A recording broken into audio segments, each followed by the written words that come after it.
नमस्कार, मैं Sonali Kulkarni. Crime petrol सतर्क के जस्टिस रीलोडेड इस श्रृंखला के आज के एपिसोड में आपका स्वागत करती हूँ। बेटी पढ़ाओ बेटी बचाओ का नारा हमें जगह जगह देखने सुनने को मिलता है। विमेन एम्पावरमेंट की बातें भी हम अक्सर सुनते हैं, लेकिन हम सभी जानते हैं कि देश की राजधानी हो या कोई छोटा सा गांव, औरतों की सुरक्षा को लेकर अक्सर सवाल खड़े होते हैं। स्कूल जाने वाली बच्ची हो या ऑफिस में काम करने वाली लड़की, हर औरत के जहन में एक खौफ छिपा होता है। एक अनजान डर हर कामकाजी औरत की जिंदगी का हिस्सा बन चुका है।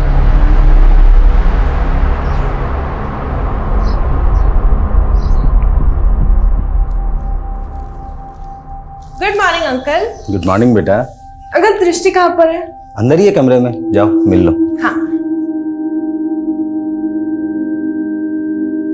दृष्टि,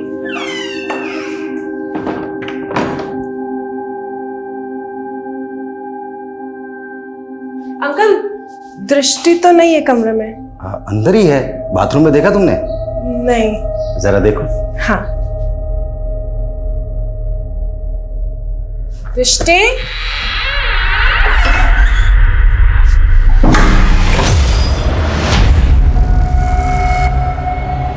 अंकल वो दृष्टि तो बात।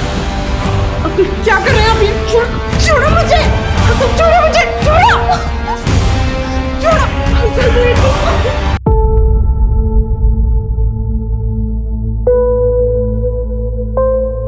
मान ले आज से तेरा नया जन्म हुआ है। जो भी हुआ सब भूल जा।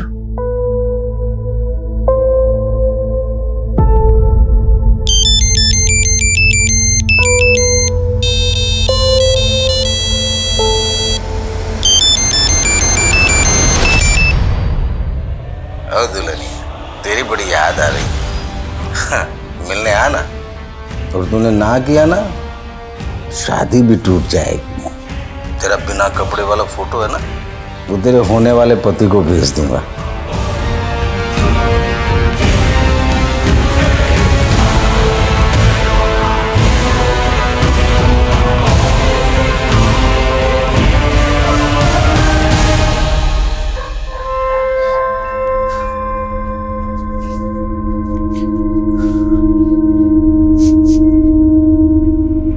लड़की रुक।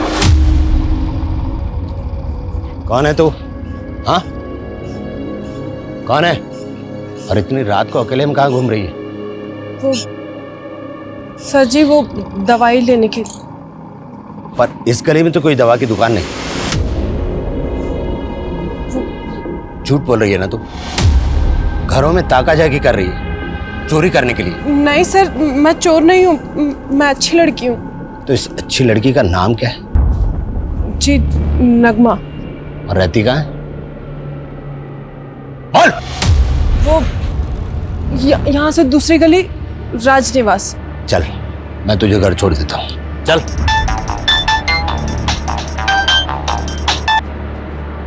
जी जनाब।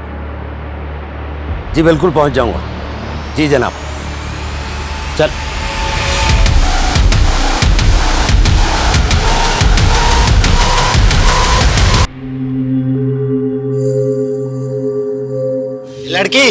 लड़की रुक।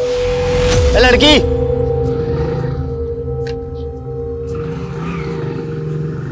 ए लड़की रुक। ए, इतनी देर से आवाज लगा रहा हूं, सुनाई नहीं देता? उस दिन चकमा देके भाग गई थी ना, हैं? अब नहीं बच पाएगी। पूरा राजनिवास छान मारा मैंने, कोई नगमा नाम की लड़की नहीं रहती वहां। तेरा असली नाम नगमा नहीं है ना? बोल। देख बेटी, तेरी जैसी मेरी बेटी भी है। तुझे कोई परेशानी है तो मुझे बता, मैं तेरी मदद करूंगा। आप मेरी मदद नहीं कर सकते। इस दुनिया में कोई किसी की मदद नहीं करता है, कोई किसी का सगा नहीं होता। हाँ बिल्कुल सच है। पुलिस की नौकरी में फैमिली को ज्यादा टाइम नहीं दे पाते। ऊपर से होली दिवाली जैसे त्योहारों पर तो फैमिली के साथ सोशल डिस्टेंसिंग कुछ ज्यादा ही हो जाती है। वो क्या है, एक्शन में रहने के लिए इमोशन को साइड में रखना पड़ता है। धीरे धीरे ये हमारा नेचर बन जाता है, आदत में शुमार हो जाता है। लेकिन एक केस था। शुरुआत तो उसकी बस एक ऑर्डर फॉलो करने से हुई थी, लेकिन उस केस ने मुझे और मेरे नजरिए को पूरी तरह से बदल के रख दिया। इंटरनेशनल वुमेन्स डे को ध्यान में रखते हुए ऊपर से ऑर्डर मिले हैं कि जितने भी औरतों के खिलाफ हुए अपराध के अनसॉल्व केसेस हैं पूरी ओपन किए जाए। जिन जिन केसेस में औरतें विक्टिम हैं उन सबकी लिस्ट बनाओ और शाम तक ये सारी फाइल्स मुझे मेरे टेबल पे चाहिए।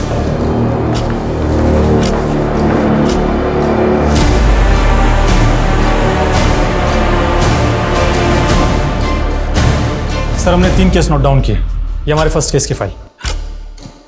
सर बीना कश्यप नाम की औरत की 2010 में दिन दहाड़े हत्या हुई थी। बीना और उसका पति हरी दिहाड़ी मजदूरी का काम करते थे।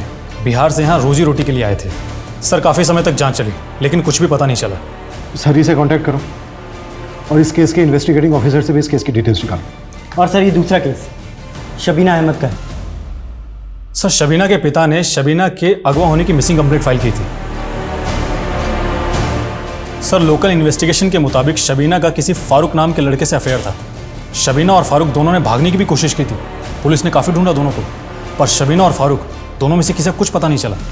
शबीना और फारूक दोनों के परिवारों की डिटेल्स निकालो। ओके सर ये हमारे तीसरे केस की फाइल। सर इस औरत का मर्डर 2012 में हुआ था।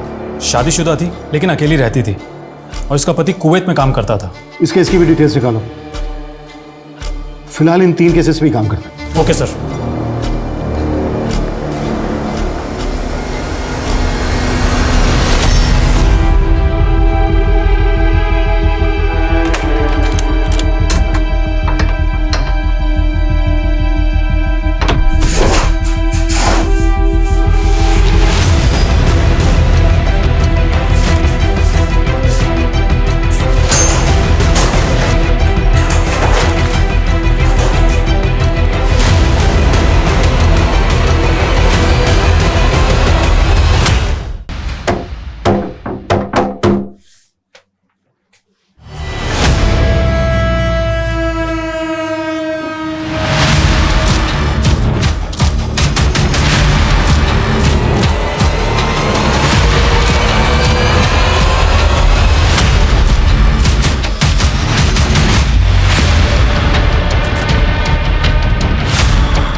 उग्रवादियों द्वारा किए गए इस बम विस्फोट में लोकप्रिय जननायक योगेश सैनी का निधन हो गया। इस खौफनाक हादसे के पीछे किस संगठन का हाथ है ये अब तक नहीं पता चल पाया है।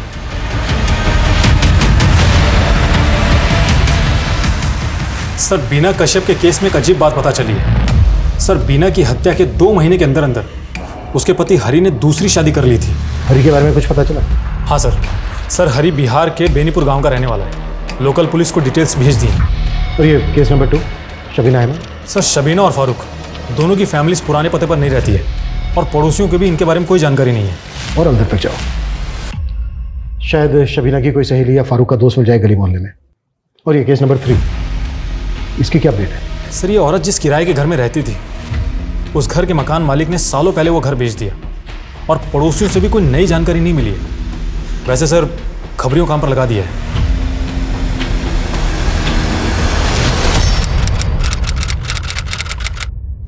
Thank you. देखिए मेरे लिए बहुत ही ऑनर की बात है कि ये यंग अचीवर अवार्ड के लिए मुझे चुना गया एंड आई रियली होप कि मेरी कहानी से बाकी यंगस्टर्स भी इंस्पायर होंगे। अरे वाह गोयल बेटा, तूने तो कमाल कर दिया। अरे तेरे माँ बाप के मरने के बाद मुझे इसी बात की फिक्र थी कि मैं तुझे और इस बिजनेस को कैसे संभालूंगा, पर देखो उस भगवान की कृपा से आज। दादाजी जो भी किया है मैंने किया है, आप प्लीज इसका क्रेडिट भगवान को मत दीजिए। मैं प्रसाद ले रहा हूँ। Sir parcel. दादाजी 1 मिनट।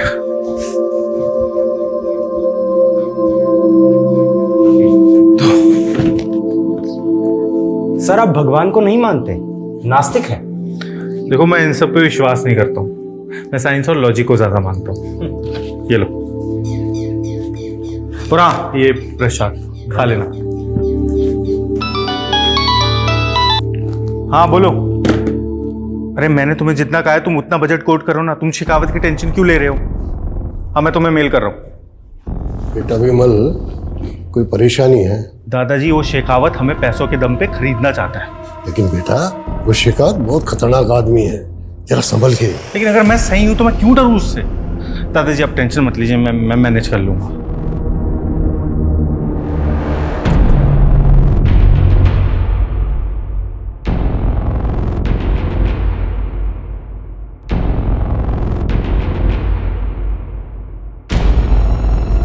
मुरली क्या हुआ, कुछ काम है क्या?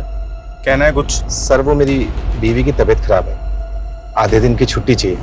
आपको घर ड्रॉप करके मैं। सुनो, तुम एक काम करो, तुम गाड़ी यहीं पे रोक दो और तुम घर चले जाओ। जाओ, मैं खुद से ड्राइव करके चला जाऊंगा।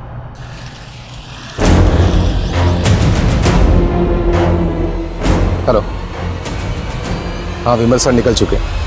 चलो चैप्टर समझ में आया? ठीक है, अब कल कंटिन्यू करते हैं, मुझे कहीं जाना है।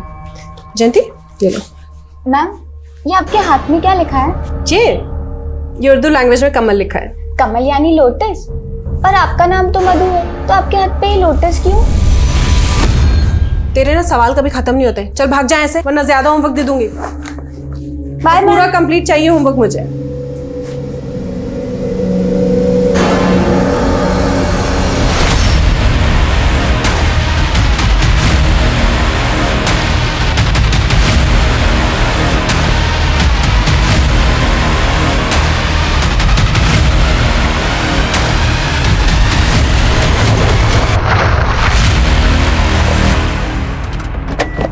क्या बदतमीजी है, आपको दिखाई नहीं दे रहा?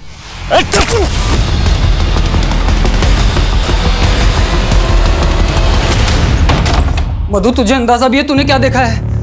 एक खून के केस की चश्मदीद गवाह है तू। अरे क्या जरूरत थी पुलिस को ये सब बताने की? प्रेम, अब देखना पुलिस बार बार परेशान कर देगी तुझे। प्रेम शांत हो जाओ ना। माफ कर दे मुझे, मैं गुस्से में बहुत कुछ बोल गया ना, पर क्या करूं, तेरी फिक्र होती है मुझे। तुम टेंशन मत लो, एक बार हम कुवैत चले जाएंगे ना तो ये सारी प्रॉब्लम से छुटकारा मिल जाएगा। इतना आसान नहीं है मधु। वो जो 4 लाख तूने गहने बेचकर मुझे दिए थे, उससे सिर्फ मेरा वीजा और वर्क परमिट बना है, बस। तो मतलब तुम अकेले कुवैत जाओगे मुझे छोड़कर? कुछ ही महीनों की तो बात है मधु। एक बार बस मैं वहां पहुंच गया तो फौरन पैसे कमाने के इंतजाम करने में लग जाऊंगा और फिर तुझे भी वहां बुला लूंगा। प्रेम लेकिन मैं यहाँ अकेले तुम्हारे बिना। मधु तुझे मुझ पर भरोसा तो है ना? अगर नहीं है तो बता दे, मैं उन्हें मना कर देता हूँ। नहीं, तुम जाओ, मैं तुम्हारा वेट कर लूंगी। मधु तुम कितनी अच्छी हो, सबसे अच्छी। ठीक है, अभी खाना बना दो। हाँ।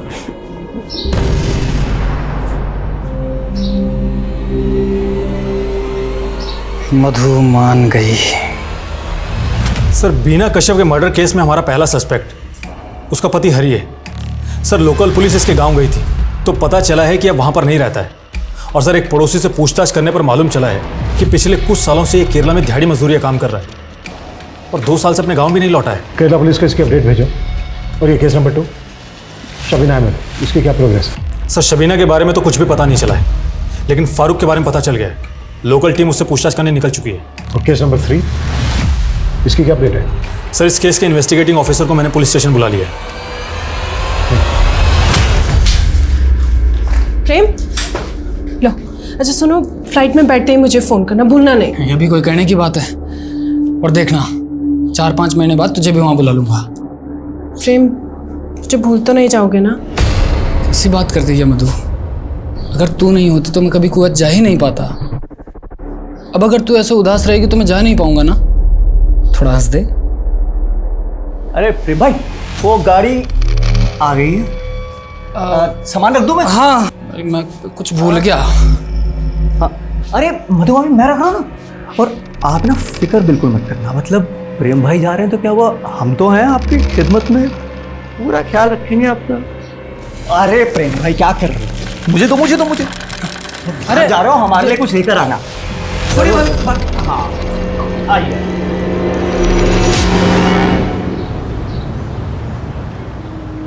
जयंती हुआ सॉल्व? दिखा। हाँ, अरे नहीं देख, ऐसे करेगी तो हमेशा गलत ही आंसर आएगा ना, तुझे बोला था ना। जयंती इधर ध्यान दे, इस मेथड से ट्राई कर, मैं वापस आती हूँ, चेक करूंगी। अस्सलाम वालेकुम। वालेकुम अस्सलाम। वो दरअसल क्या है ना,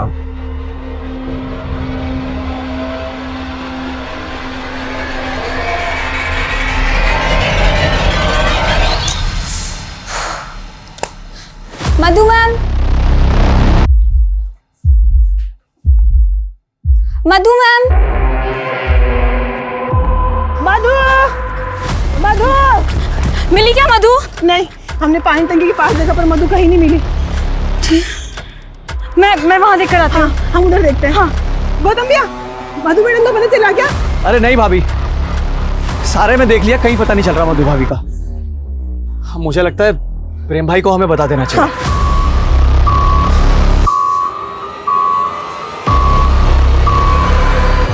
हेलो प्रेम भाई।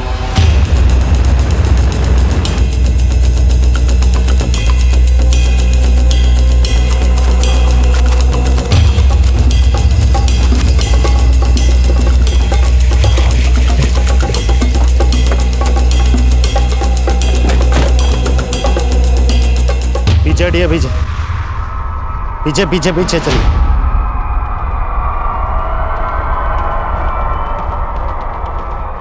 आंखें, नाक, मुंह सब गोंद से चिपका दिए। इस लड़की को पहले कहीं देखा है मैंने। कहाँ देखा था? आसपास मालूम करो, शायद किसी को पता हो कि कौन है ये। जी सर।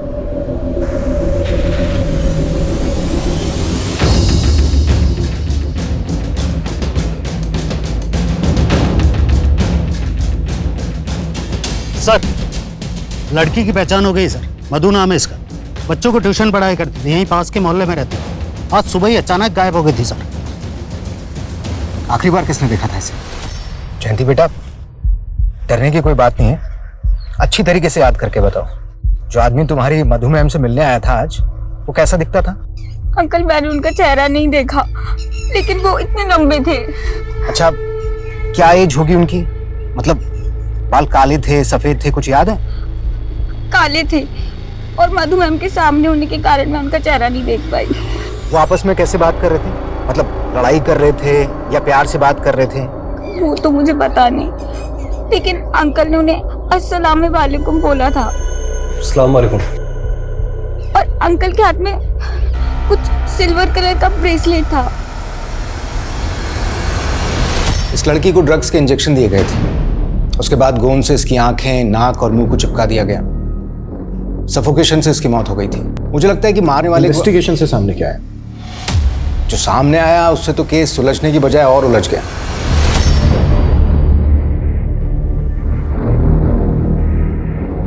सर, मैंने आपसे कहा था ना कि इस लड़की को पहले मैंने देखा है। इस लड़की का नाम मधु नहीं, नीलोफर है। जी सर। पर आपको कैसे पता? ये देखो, ये इसके हाथ पर उर्दू में एक टैटू बना हुआ है, मैंने पता करवाया, ये नीलोफर लिखा हुआ है। और पोस्टमार्टम से ये भी पता चला है कि इसके साथ में गैंगरेप हुआ था, और गोंद से इसके जो आंख, नाक, मुंह को चिपकाया गया था, उस वजह से सफोकेशन हुआ और इसकी मौत हो गई। तुम्हें इस केस के बारे में और क्या पता चला? ये देखिए सर, नीलोफर और मधु की मिसिंग पाई। उसके फादर अयूब ने मिसिंग कंप्लेंट लिखवाई। तो ये नीलोफर रेवाड़ी की रहने वाली थी, लेकिन नीलोफर से मधु क्यों बनी? फिर हमने नीलोफर के पति प्रेम से बात की, जो उस वक्त कुवैत में था। जी, उसने बताया कि ये दोनों आपस में प्यार किया करते थे, लेकिन दोनों के प्यार के बीच मजहब आ गया, इसलिए दोनों ने भागकर शादी कर ली। और फिर नीलोफर के घर वालों से बचने के लिए नीलोफर का नाम बदलकर मधु कर दिया गया। नीलोफर की मिसिंग कंप्लेंट उसके फादर अयूब ने लिखवाई। जी, हमने अयूब को ढूंढा लेकिन मिला नहीं। पड़ोसी ने बताया कि बदनामी के डर से उसने अपना घर बदल लिया। और आपने केस क्लोज कर दिया? जी नहीं, हमने और एंगल टटोले। सर, मुझे लगता है कि ये केस नीलोफर के अतीत से जुड़ा हुआ है। नीलोफर की बीती जिंदगी में जाने से कुछ नहीं होगा। जो आदमी नीलोफर से मिलने आया था, उसी ने उसका मर्डर किया। तो सर, इलाके के सारे स्ट्रीट को उठा ले। जयंती बेटा, डरने की कोई बात नहीं है, अब ध्यान से देखकर बताओ इनमें से कौन था। डरो मत, तुम उन लोगों को देख सकती हो, वो तुम्हें नहीं देख सकते। वो तो नहीं था, या वो वाला हम काफ़ी महीनों तक इस केस में लगे रहे मगर कोई क्लू नहीं मिला। फिर मेरा ट्रांसफ़र हो गया। मैं सिर्फ यही कह सकता हूँ कि इस केस में मैंने अपनी तरफ से कोई कोर कसर नहीं छोड़ी। आपने कोई कसर नहीं छोड़ी। क्या आपने नीलोफर के पति प्रेम को इंट्रोगेट किया? जो आदमी नीलोफर से मिलने आया था, क्या उसके अलावा आपके पास कोई दूसरा सस्पेक्ट था?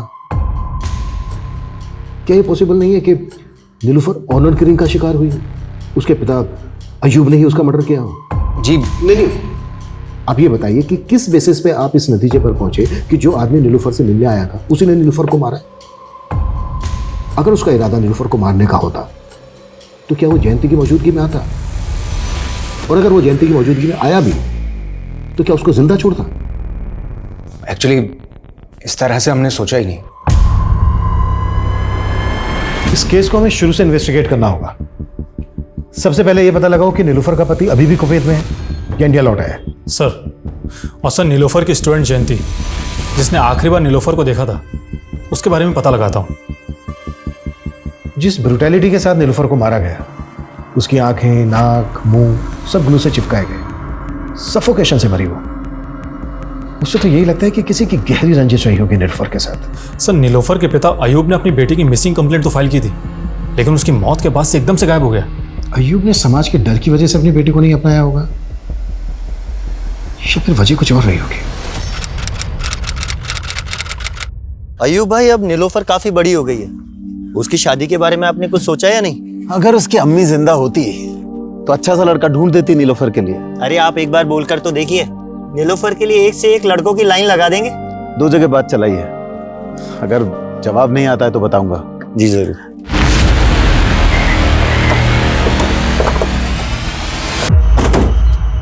साहब, 2 साल तक मधु और प्रेम मेरे यहाँ किराएदार थे।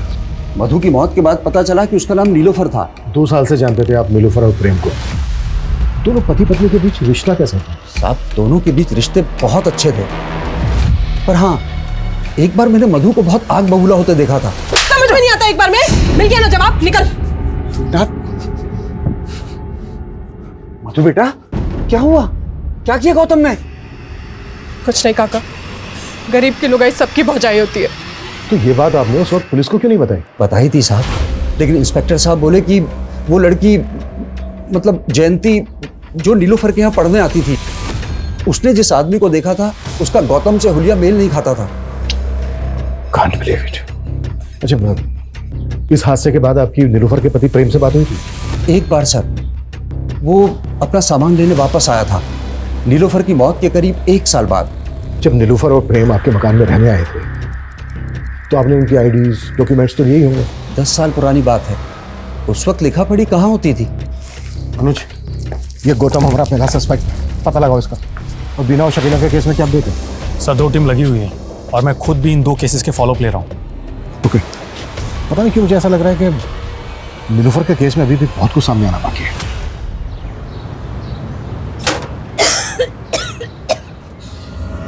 अम्मी, ये क्या हालत बना रखी है आपने अपनी? नीलोफर, तू यहाँ क्यों आई है? अम्मी, मना किया था ना तुझे आना। आप क्या कर रहे हो? इधर बैठो, इधर बैठो। आ जाओ। पानी पिएगी? मैं पी लूंगी, आप बैठो। इतनी तबीयत खराब है आपकी, आपने मुझे बताया भी नहीं। इसमें बताने का क्या है बेटा? ट्यूमर है दिमाग में। ट्यूमर?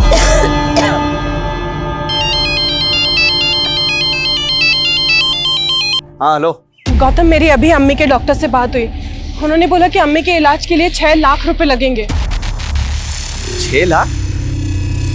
नीलोफर, इतने रुपए कहाँ से आएंगे? कुछ समझ में नहीं आ रहा है, क्या करूं।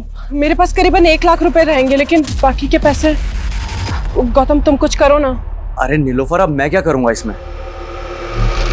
लेकिन हाँ सुन, तू अगर चाहे ना तो तेरे लिए ये 6 लाख रुपयों का जुगाड़ करना कोई मुश्किल बात नहीं है।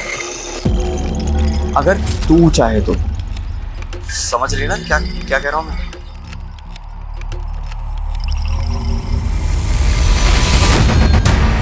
देख, बड़ा सेट है। अरे तेरी फोटो देख के हिल गया था, अब तेरा जलवा देखेगा तो पिघल जाएगा। आजा।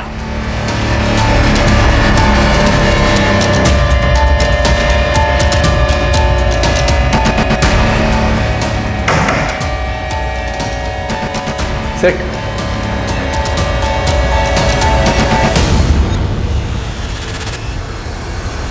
सर, बीना के पति हरी ने बताया कि उसने बीना की मौत के तुरंत बाद शादी सिर्फ अपने 2 बच्चों के लिए की थी, जिन्हें वो अकेले संभाल नहीं पा रहा था। हरी ने उस वक्त किसी पे शक जताया था?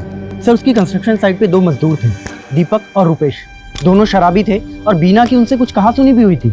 हरी का स्टेटमेंट वेरीफाई करो। सर। और शबीना केस पे क्या अपडेट है? सर, मेरी फारूक से बात हुई है। अब वो शादीशुदा है, लेकिन सर उसकी शादी शबीना से नहीं बल्कि किसी और ही लड़की से हुई है। और सर उसने शबीना को नहीं भगाया था। फारूक पे नजर रखो और फारूक के दोस्तों से भी बात करो। सर। हाँ अनुज। सर, नीलोफर के केस में एक अपडेट मिली है। सर, इसका नाम विमल गुप्ता है और ये एक बिजनेसमैन था और नीलोफर इसके केस की चश्मदीद गवाह थी। और नीलोफर का मर्डर कब हुआ? सर, इसके हियरिंग से 2 दिन पहले, और नीलोफर इसके हियरिंग में गवाही भी देने वाली थी। विमल केस में सस्पेक्ट कौन था? सर, विमल के केस में प्राइम सस्पेक्ट ये गुंजेश नाम का डिलीवरी बॉय था।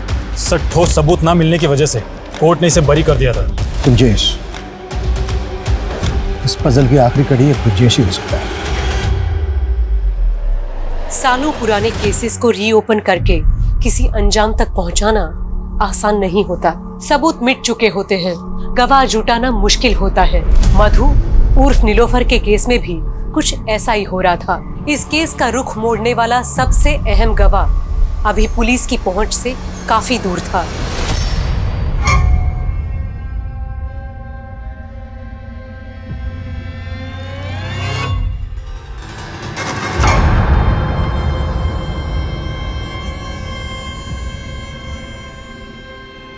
अच्छा सुनो, मैं जा रही हूँ, शाम तक लौटूंगी। Okay darling.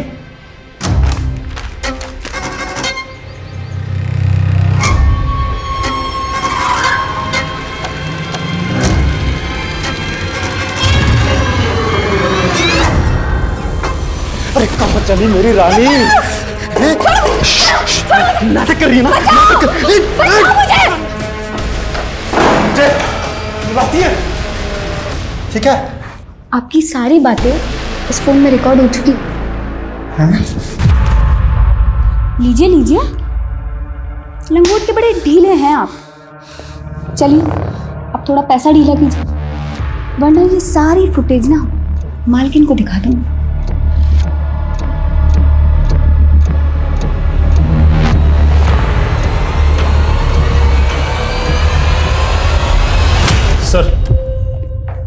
Sir, delivery boy Gunjesh के बारे में कुछ भी पता नहीं चला है, लेकिन नीलोफर को आखिरी बार जिस लड़की ने देखा था, जयंती। हाँ सर, उसके बारे में पता चल गया है।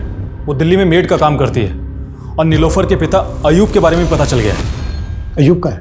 जेल में, एक मर्डर के केस में 4 साल से जेल में है। मर्डर केस में? हाँ सर।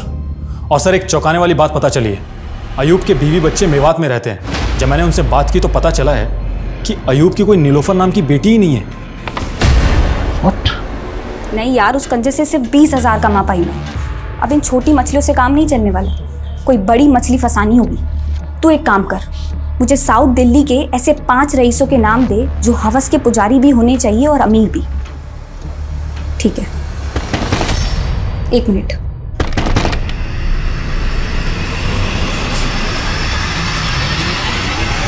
जी जयंती जी कहिए। मुझे तुम्हारी टीचर मधु के मर्डर के सिलसिले में तुमसे कुछ बात। लेकिन मुझे कोई बात नहीं करनी। सुनो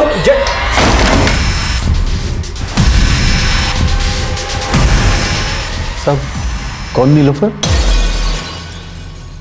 मेरी उम्र हो गई है इसलिए कुछ याद नहीं रहता। आप क्यों मुझे परेशान कर रहे हैं? कम से कम जेल में तो चैन से रहने दीजिए। अच्छा, जेल में लोग चैन से रहने नहीं, सजा काटने आते हैं।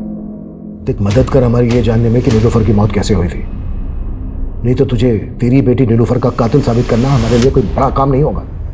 चल बोल, कैसे हुई थी तेरी बेटी नीलोफर? नीलोफर मेरी बेटी नहीं थी साहब, नीलोफर कॉल गर्ल थी।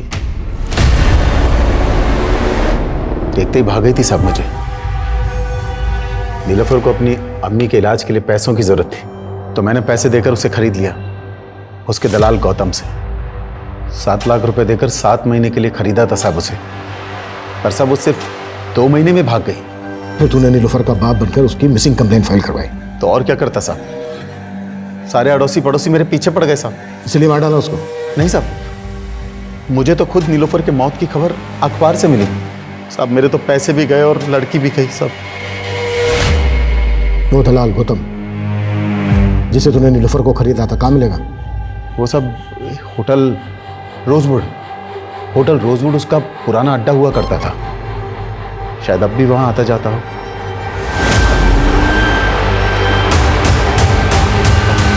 सर नीलोफर के केस में कड़ियां तो जुड़ रही हैं, क्योंकि उसके मकान मालिक ने बताया था कि गौतम को उसने थप्पड़ मारा था। कहीं ऐसा तो नहीं है कि ये गौतम नीलोफर को वापस प्रोस्टिट्यूशन में ले जाना चाहता था और नीलोफर तैयार नहीं थी इसके लिए? अनुज, होटल रोजवुड पे नजर रखो, ये गौतम किसी भी हालत में बचना नहीं चाहिए। Okay sir. और हाँ सर, जयंती भी कॉपरेट नहीं कर रही है। जयंती के लिए ऐसा? सर एटीटी ने फाइल भेजी, नीलोफर के केस से कनेक्टेड है।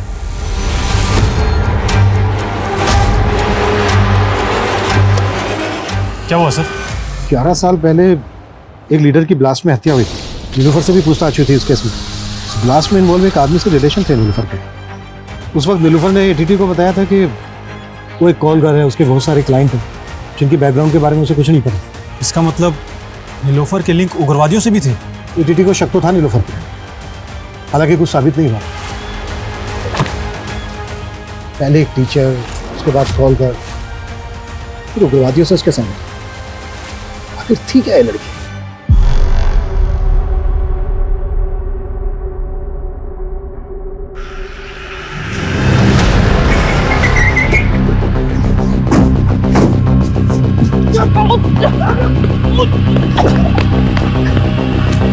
लगे 40। क्या कहा तूने? हाँ साहब, मैं नीलोफर से पहले उसकी माँ रुखसाना के लिए कस्टमर लाता था। रुखसाना भी इसी धंधे में थी साहब, लेकिन वो नहीं चाहते थे कि उसकी बेटी नीलोफर ये काम करे, और यही कारण था कि उसने अपनी बेटी को खुद से दूर रख के पढ़ाया। इधर आ। मैंने कहा था ना तुझसे, ये जगह तेरे लिए नहीं है, फिर यहाँ क्यों आई? अरे रुखसाना क्यों भड़क रही है? तेरे को पता तेरी लड़की पटाखा है, पटाखा। अरे अगर तू बोले तो मुंह तोड़ दूंगी तेरा अगर दोबारा ऐसी बात कही तो। अम्मी, मैं तो तुमसे मिलने के लिए आई थी। बेटा नीलोफर, तुझे मुझसे नहीं, इस पूरी जिंदगी से आंख मिलानी है। तुझे मेरे जैसा नहीं, एक इज्जत की जिंदगी जीनी है तुझे। नीलोफर एक छोटी सी दवाई की दुकान में काम करती थी साहब, लेकिन अजीब बात है, किस्मत उसे वहीं ले आई जहां वो नहीं आना चाहती थी। लेकिन जैसे उसकी जिंदगी में प्रेम आया, वो फिर से उड़ गई साहब। लेकिन तूने उसको ढूंढ निकाला, तू उसको वापस प्रोस्टिट्यूशन के धंधे में लाना चाहता था, उसने मना किया, इसलिए थप्पड़ मारा था ना उसने तुझे। नीलोफर नीलोफर मर चुकी है, तू बोल। हाँ ठीक है मधु, देख ध्यान से सुन ले। प्रेम ने कुवैत जाने से पहले मुझसे 1.5 लाख रुपए उधार लिए थे, बोल रहा था 2 महीने में लौटा देगा। अब 2 महीने बीत चुके, मेरे पैसे नहीं मिले हैं मुझे अभी तक। गौतम, जैसे ही प्रेम पैसे भेजेगा मैं तुझे दे दूंगी, थोड़े टाइम रुक जाना। मेरे सर पे भी लोग वसूली करने के लिए बैठे हुए हैं। देख, अगर तूने मेरे पैसे जल्दी नहीं चुकाए ना, तो मुझे उन लोगों को तेरा पता देना पड़ेगा। गौतम प्लीज ऐसा मत करना, देख कुछ और रास्ता होगा ना। कोई और रास्ता?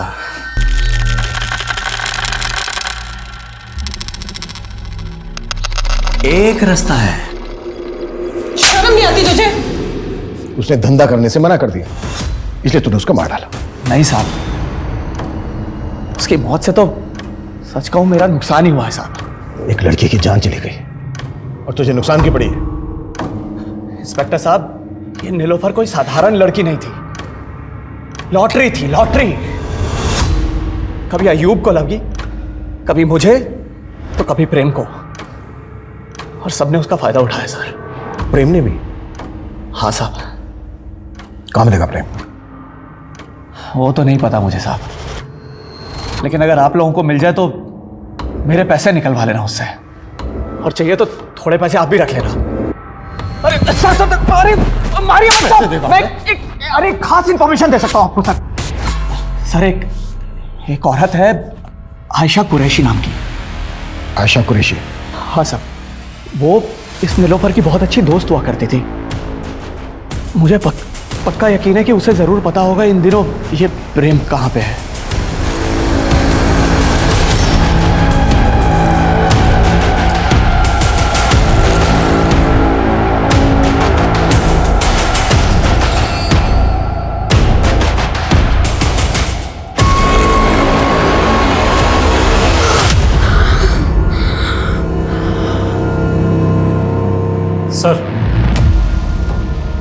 सर गौतम सही कह रहा है, आयशा अलवर में ही रहती है।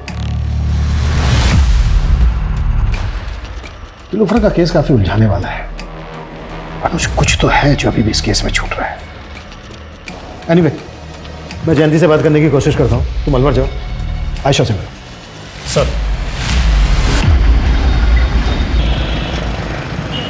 जी सर, नीलोफर और मैं पहले एक ही मोहल्ले में रहते थे। कुछ ही दिनों में दोस्ती भी हमारी अच्छी हो गई थी। प्रेम के साथ खुश थी सर वो, लेकिन ये गौतम उसे बहुत तंग करता था सर। बार बार उसे वापस से धंधे में बैठने के लिए दबाव डालता था। हो ना हो सर, ये गौतम ने ही उसे मारा है। अगर गौतम ने नीलोफर को मारा है तो वो बचेगा नहीं, लेकिन हमारा प्रेम से बात करना बहुत जरूरी है। कुछ बता सकती हो प्रेम के बारे में? सर मुझे प्रेम के बारे में कुछ नहीं पता।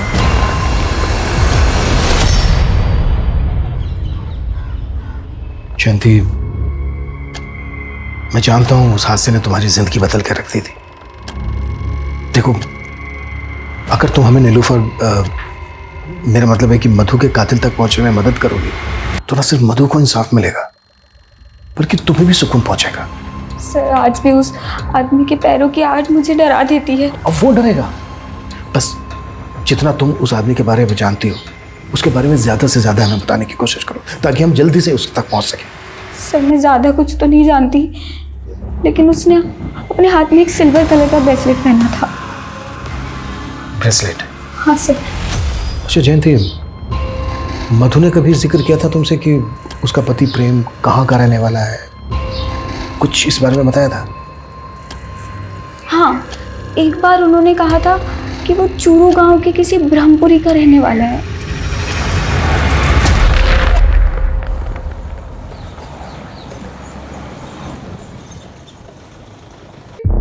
प्रेम शुक्ला?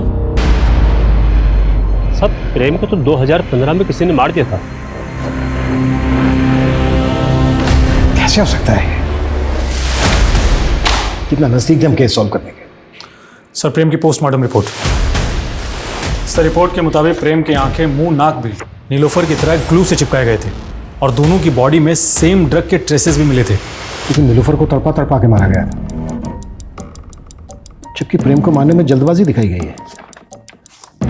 प्रेम की मौत सफोकेशन से नहीं हुई बल्कि फटल ब्लो से हुई। प्रेम के चेहरे और सर पर 5 बार वार किए गए। हो ना हो नीलोफर और प्रेम का कातिल एक ही है। अनुज, नीलोफर और प्रेम के मर्डर की पहले की उनकी सारी एक्टिविटीज पता करो। Yes sir.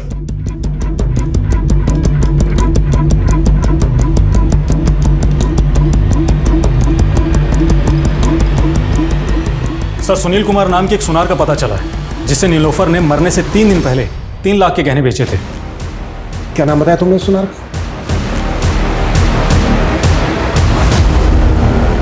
Sir Sunil Kumar.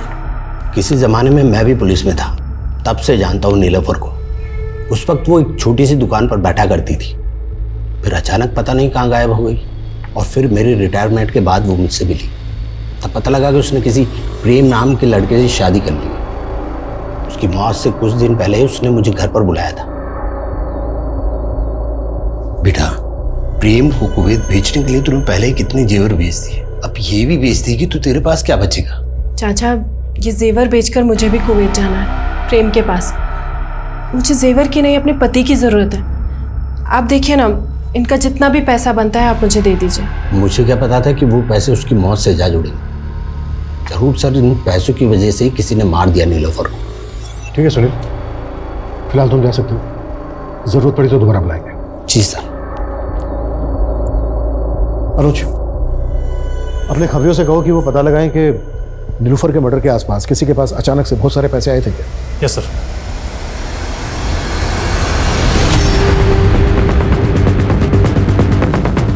मैं तेरी मदद करूंगा। आप मेरी मदद नहीं कर सकते। इस दुनिया में कोई किसी की मदद नहीं करता है, कोई किसी का सगा नहीं होता। जो करना था मैंने खुद कर लिया।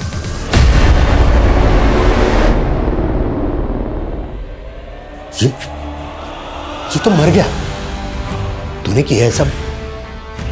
कैसे मारा इसे? का इंजेक्शन देकर उससे हार्ट अटैक आ गया इसको।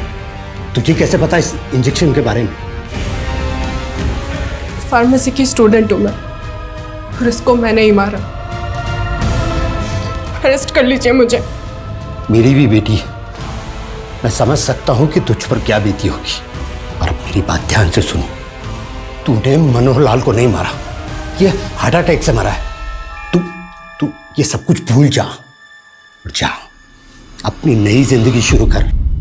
जा बेटी, जा। सर, जिस एरिया में नीलोफर का मर्डर हुआ था उसी एरिया के आसपास 3 और औरतों का मर्डर हुआ था।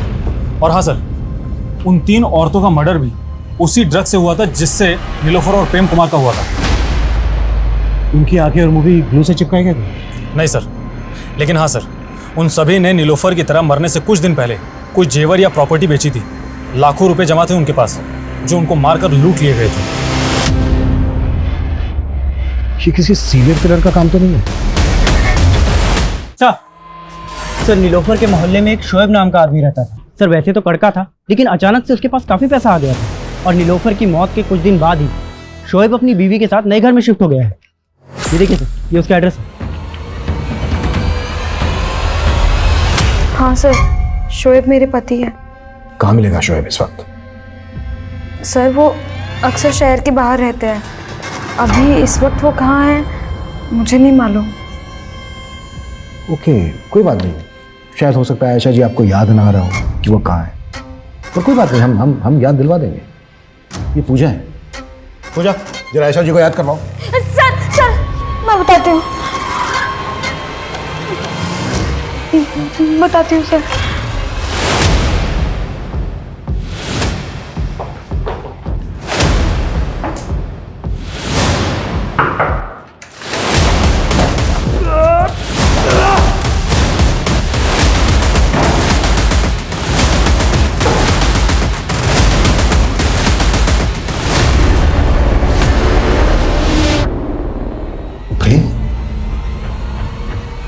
तो शोएब का है, आयशा का पति शोएब का है। शोएब छोटा मोटा चोर था। जब वो जेल में था तो मैं और आयशा करीब आए और हम दोनों को प्यार हो गया। आइए आइए आयशा जी, आइए। आप ही का इंतजार था, बता रही है। आगे बोल। आयशा शोएब को छोड़कर मेरे साथ शादी करना चाहती थी, इसलिए हमने एक प्लान बनाया था। शोएब बहुत पुराने ख्यालातों वाला था, और जब वो जेल से छूट कर आया तो आयशा ने उससे बताया कि पैसे कमाने के चक्कर में उसने प्रोस्टिट्यूशन का धंधा करना शुरू कर दिया है। सर, मुझे लगा था ये सुन के शोएब बहुत खफा होंगे और मुझे तलाक दे देंगे, और फिर तुम प्रेम के साथ शादी कर लोगे। जाहिर सी बात है, ऐसा हुआ नहीं होगा। जी हाँ सर, लेकिन हमने हार नहीं मानी सर। मैंने नीलोफर को बेवकूफ़ बनाकर उससे पैसे लिए और फिर कुवैत चला गया। तू भी छुटकारा पाना चाहता था नीलोफर से? हाँ, लेकिन वो भी शोएब की तरह मुझे छोड़ने को तैयार नहीं थी। मैं जानती थी शोएब पैसा कमाने के लिए बहुत हाथ पैर मार रहा है। ये बात आयशा ने कुवैत फ़ोन करके मुझे बताई। मुझे एक आइडिया आया। मैंने शोएब को नीलोफर का खून करने के लिए पैसे का लालच दिया था और वो मान गया। अस्सलाम वालेकुम। वालेकुम अस्सलाम। जी, दरअसल वो आयशा की तबीयत अचानक से बिगड़ गई है। आप चलिए ना मेरे साथ। चलिए।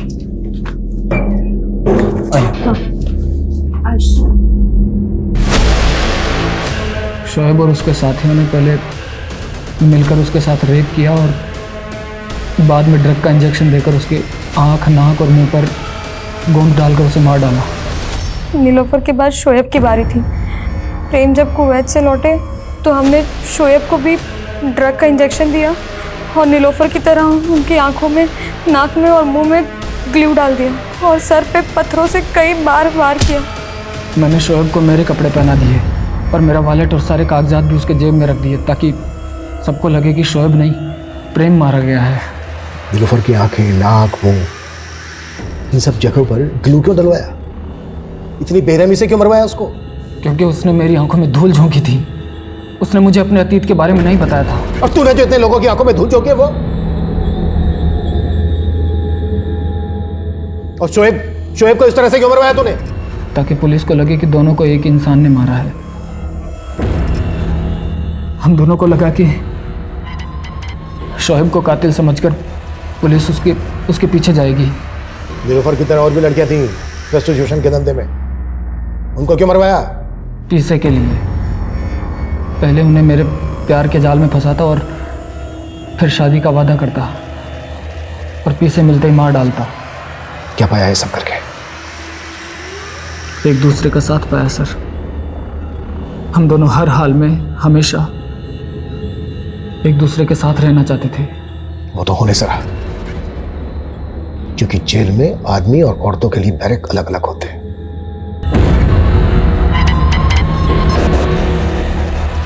मधु उर्फ नीलोफर की कहानी ने मेरी अब तक की क्राइम की समझ पर कई सवाल या निशान खड़े कर दिए। मुझे एहसास हुआ कि कभी कभी इंसान पूरी तरह से सही या गलत नहीं होता है। कई बार इंसान हालातों के आगे मजबूर भी होता है। इसलिए आप सभी से मेरा अनुरोध है कि किसी को भी जज करने से पहले एक बार उसके हालातों के बारे में जरूर सोचें। रीओपन किए गए तीनों केसेस को सॉल्व करने में पुलिस कामयाब रही। बीना की हत्या के जुर्म बीना अहमद ऑनर किलिंग का शिकार हुई थी। शबीना के पिता और भाई ने ही उसकी हत्या की थी। वो दोनों भी इस वक्त पुलिस की हिरासत में हैं। सर आप भगवान को नहीं मानते, नास्तिक हैं। देखो मैं इन सब पे विश्वास नहीं करता हूँ, मैं साइंस और लॉजिक को ज्यादा मानता हूँ। और उसकी बातों से गुंजेश की भावनाओं को ठेस पहुंची थी। प्रेम और आयशा ने मधु और शोएब की लाशों पर अपने प्यार का आशियाना बनाना चाहा, लेकिन जुर्म की दीवार से टिकी इमारत हमेशा ठह जाती है। इन केसेस की कामयाबी से एक बार फिर से ये बात साबित हो गई कि अपराधी कितना ही शातिर क्यों न हो, कानून के शिकंजे से ज्यादा देर बच के नहीं रह सकता। जैसे हर केस की एक नियति होती है, वैसे हर अपराधी की भी एक नियति होती है। Crime never page. हर मुजरिम की नियति में उसके अपराध का दंड लिखा होता है। अब मैं सोनाली कुलकर्णी आपसे विदा लेती हूँ। फिर मिलेंगे क्राइम पेट्रोल सतर्क जस्टिस रीलोडेड में एक नए केस के साथ। तब तक अपना और अपने परिवार का ख्याल रखिए।